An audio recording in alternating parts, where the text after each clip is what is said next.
The rich aroma of roasted garlic mingled with melted butter, filling my modest kitchen as I paused to take it in. My laminate countertops bore the marks of daily life. Functional, smooth, and clearly inexpensive. Installed for practicality rather than style. The white subway tiles I had installed myself caught the light, glimmering faintly, and the oak cabinets I'd refinished looked neat and serviceable. It wasn't a showcase kitchen, but it worked for me. Simple, useful enough. Mine.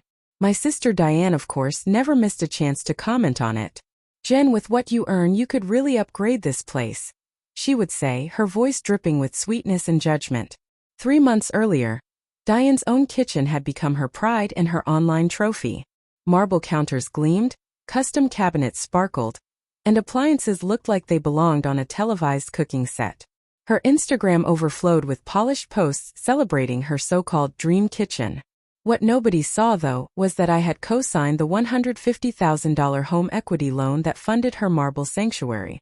Her credit was poor, their debts were high. Without me, the loan wouldn't have been approved. She promised faithfully, "We'll handle every payment." I had trusted her. Family does that. Midweek, an invitation arrived. "Family dinner at my house on Saturday. Come see how normal people live," it read. I arrived promptly at 6, holding a bottle of wine and ready to keep things civil. Diane's daughter, Maya, answered the door. Her expression carefully rehearsed in a way that mirrored her mother. "Aunt Jen," she said, scanning me head to toe. "Mom's in the kitchen." The air inside smelled of indulgence, garlic, cream, and something unmistakably expensive. Everything gleamed. The dining table was dressed in perfect linens and topped with gold-trimmed china. My mother was already seated, admiring the marble counters with obvious delight. Tom, Diane's husband, poured himself a drink, while Maya and her younger brother, Ethan, arranged what looked like boutique deli appetizers. "Your kitchen looks tired," Maya remarked bluntly. "Mom, show me Aunt Jen's counters, the fake marble, right?" "Laminate," I said calmly. She wrinkled her nose in disdain. "That's sad. Ours are real marble. Thousands per square foot." Diane flashed a saccharine smile. "Be nice, Maya. Kids don't always know better." Then, turning to me with mock sympathy, "You've always had different priorities, Jen. Some people care about creating a home. Others focus on work." She made work sound like a flaw. The evening unfolded under the shadow of comparison. Diane proudly boasted, "Our contractor said it's one of the best remodels in the neighborhood." Tom added, puffing out his chest, "It's an investment. Adds at least 50 grand to the property value." Maya turned her sharp gaze on me. "Aunt Jen, why haven't you renovated? Don't you earn well?" "I do fine," I said evenly. "I just don't see the need for marble counters." "But you could afford it," Ethan said innocently. Diane laughed, her high-pitched, rehearsed trill, the kind that never touched her eyes. "Jennifer's always been the practical one. She saved her allowance when we were kids. I spent mine." "Boring," Maya corrected herself with a forced grin. "I mean responsible." Everyone laughed lightly, as if this was harmless teasing. Diane rose to get dessert, her heels tapping against the tile. "Maya, help me serve." Through the archway, I watched them whisper as they arranged delicate, overpriced treats. My mother leaned toward me, patting my hand. "Don't take it personally, Jen. Diane just loves her kitchen." Maya returned with dessert plates, each a small masterpiece of cream and fruit. "These are from Italy," she said, holding one up. $200 each. Real gold trim. "They're beautiful," I said softly. "Not like your regular plates," she added, raising mine for emphasis. Then abruptly her hand slipped. The plate crashed against the tile, shattering with a sound that cut through the room. Pieces of ceramic and gold scattered everywhere. Maya's hand flew to her mouth. "Oh no, I'm so sorry." But her eyes shone with something unrepentant. Diane approached, her expression tight, almost satisfied. "Maya, what happened?" "It slipped," Maya repeated. "I was showing Aunt Jen the gold rim." Tom chuckled, entertained rather than upset. Surveying the mess, Diane turned to me with a faint smile. "At least it's not yours." "Expensive, yes, but at least it's not yours." Maya giggled. Ethan joined in. My mother looked away. I knelt to gather the shards. No one moved to help. "You don't have to," Diane said lightly, emphasizing we. We can replace it. I held the broken pieces in my hands. I should go, I said quietly. But we haven't had coffee yet, Diane protested. Early morning, I replied. She raised an eyebrow. Still working weekends?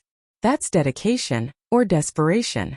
I smiled politely, said goodbye to Mom. Her hug felt more like an apology than affection, and headed for the door. Maya trailed behind me. Sorry about the plate, Aunt Jen, she said in that syrupy, practiced voice. I'll be more careful next time. Will you? I asked, watching her. She smiled wider, a little too proud of herself. Probably not. Mom says you shouldn't bring nice things around people who don't appreciate them. I didn't answer. I just walked out. In my car, I sat for a long moment staring at Diane's perfect house. The pristine lawn, the marble kitchen. The illusion of a perfect life. All of it paid for by a loan I had guaranteed. A loan I'd been quietly paying for months. When I got home, I made tea in my tired little kitchen and opened my laptop. The laminate counter was chipped, the light flickered, but somehow it didn't bother me tonight. I logged into my bank portal. Coastal Bank. Account ending in 4782. My name sat right there. Co-signer and guarantor. The payments were being made from their joint account, but that was a system I had set up. My money flowed into their account and the bank took it from there. They thought they were paying it. They weren't. 2 months after the remodel, Diane had called me in tears. We can't make the payments, Jen. Tom's commission didn't come through. We'll lose the house. So I fixed it. Quietly. Without a word. But tonight, staring at those numbers, something inside me went still. Cold. Certain. Done. I opened a new email. Subject. Loan account ending in 4782. Angela. Regarding the above account, I am formally requesting removal as guarantor and immediate cessation of payment assistance. Please transfer full financial responsibility to the primary borrowers. This may trigger a loan review. I'm prepared to discuss Monday morning. Jennifer. I hit send. Then I went back to my bank page and canceled the automatic transfer, the one that had been covering their payments. The next one was due in 5 days. Without it, they'd miss their payment. And without me as guarantor, the bank would take a closer look. Maybe they'd even call the loan due. That night, I slept better than I had in months. Sunday morning, the phone started ringing at 7. Diane. I let it go to voicemail. 7:30. Again. 8:30. Once more. By 9, I was drinking coffee in my tired kitchen when I finally answered. What did you do? Her voice was shaking. Good morning, Diane. The bank emailed Tom. They're reviewing our loan. They said something about the guarantor status changing. What did you do?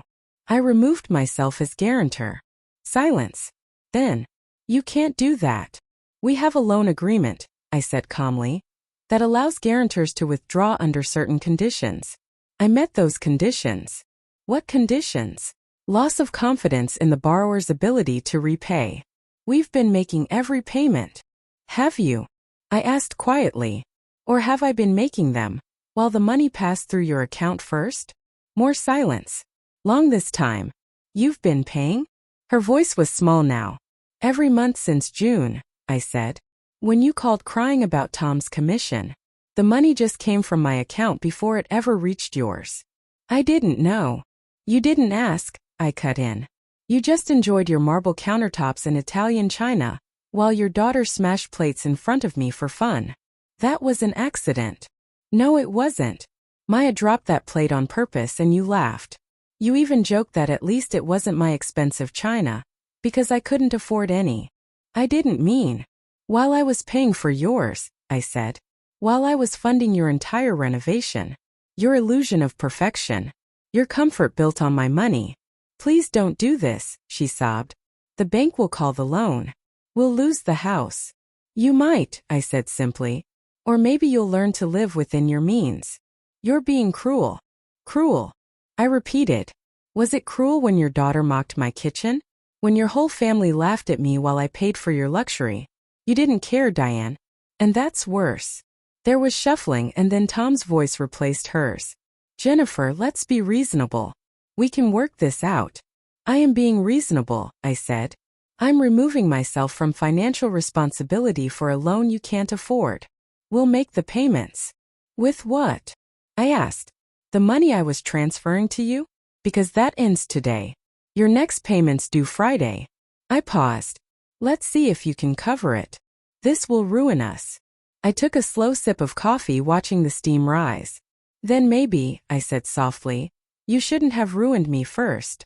It required me to be brutally honest about what I could actually afford. There's a difference between appearances and reality. He hung up. An hour later, Mom called. Jennifer, what's happening? Diane called me, crying. I removed myself as guarantor from her renovation loan. You were the guarantor? You never told me. And I was covering the payments too. Didn't tell you that either. Oh, honey. Mom didn't understand. Diane had mocked my kitchen in front of her daughter. Her daughter deliberately broke a plate just to humiliate me, and they all laughed, mocking me for driving an older car, for having laminate countertops, for not living up to their Instagram perfect standard. They didn't know. They didn't ask. They assumed I was lesser simply because I lived modestly. I asked Mom, what happens now? That depends on them. The bank will review the loan. They'll need to prove they can make payments on their own. If not, they'll have to refinance or sell. They love that house, but apparently not enough to actually afford it. Monday morning, Angela called me at work. I got your email. This is going to cause serious problems for the Morrisons. Their credit application included income they no longer have, income you were supplementing. Without your guarantee, they don't qualify for this loan. What options do they have? Refinance at a higher rate for a smaller amount, sell the house, or bring the loan current and prove stable income for 6 months. If they can't do any of that, the bank will call the loan due. They'll have 90 days to pay the full balance or face foreclosure. I understand, I said. Angela, can I ask why now? You've been covering this loan for months. I got tired of being treated as if I were poor by people I was keeping afloat, I replied. Angela nodded, and the paperwork was processed. That afternoon, Diane texted. The bank wants $50,000 by the end of the month, or they're calling the loan. We don't have it. Please. I didn't respond. She texted again at midnight. We'll lose everything. Please. I'm sorry. Maya's sorry. We made a mistake. I finally wrote back, you made many mistakes, assuming I was less successful because I lived modestly. Teaching your children to mock people over countertops. Breaking plates for amusement. Those were choices. Now you face the consequences. What do you want from us? Nothing. That's the point, I said. I want nothing. No gratitude, no acknowledgement, no relationship built on funding your lifestyle while you look down on mine. You can fix this yourself. Sell the house, downsize, live within your means. Reality is cruel, but it's also clear. The bank called the loan. 2 weeks later, Diane and Tom couldn't make the $50,000 payment. Refinancing wasn't an option. The house went on the market and sold within 30 days. They moved into a smaller rental without the showpiece kitchen. Maya's social media went quiet. Mom tried to mediate, but it was too late. 3 months later, I renovated my own kitchen. Not to prove anything, but because I wanted to. Quartz countertops, custom cabinets, professional-grade appliances. Everything I genuinely loved and would actually use. The contractor who had done Diane's kitchen called. Your sister said you probably want builder-grade stuff. What do you think? I want quality that looks good without the unnecessary flash, I said. The renovation cost $60,000. I paid cash. I didn't post photos online. I didn't invite anyone over to admire it. I just lived in it, and it was perfect. Diane never saw it. In 6 months we spoke twice, both times at Mom's request. Brief, polite, distant. Maya graduated high school, went to community college, and shifted her Instagram bio to something more modest. Tom got a better job and they moved into a slightly larger rental, now living within their means. I learned something important. Generosity without respect isn't generosity. It's enabling. Letting people take advantage while looking down on you is not kindness. My kitchen now has quartz countertops. Not laminate, not marble. Something better. Something I chose. Something I paid for. Something that's mine. And no one will ever mock it.